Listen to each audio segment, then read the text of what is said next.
There's been so much attention recently on Sam Gilliam's work that I've had an opportunity to listen to a lot of different interviews. I find that listening to interviews and reading interviews gives me a chance to get to know the artist and what the artist was really thinking behind all of the pieces that he created. In 1989, the same year he creates Red Rouge, Gilliam sits down to record an oral history with the art critic Benjamin Forgey for the Archives of American Art. Gilliam talks about his progression and artistic experimentation from the early years of the 1960s up until the 1980s, when his focus shifts to sculpture. Gilliam's artistic practice is equal parts observation and exploration. To use his own words, he's like a squirrel putting up nuts and saving them.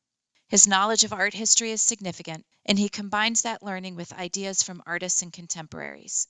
Gilliam can visit the Smithsonian and view American landscapes by Bierstadt and Cole, and combine those observations with insights from a sculptor like David Smith.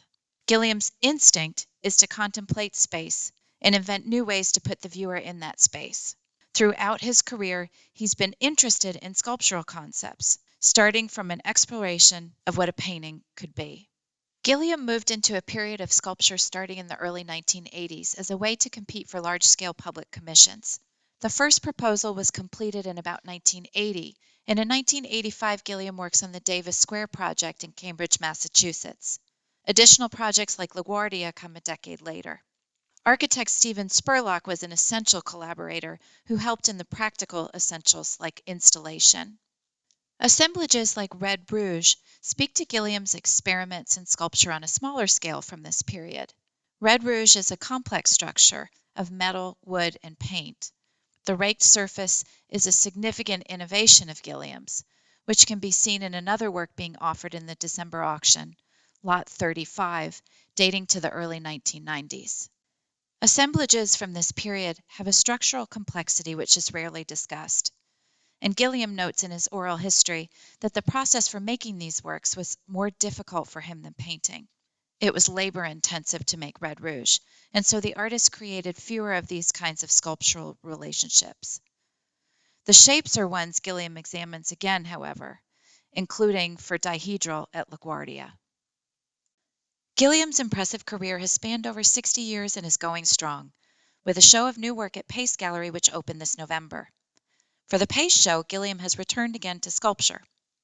In light of this new work, it's a good time for a re-examination of assemblages and painted metal sculptural works like Red Rouge. A lot can be learned about Gilliam's practice this way, which is built on revisiting concepts and producing multiple variations.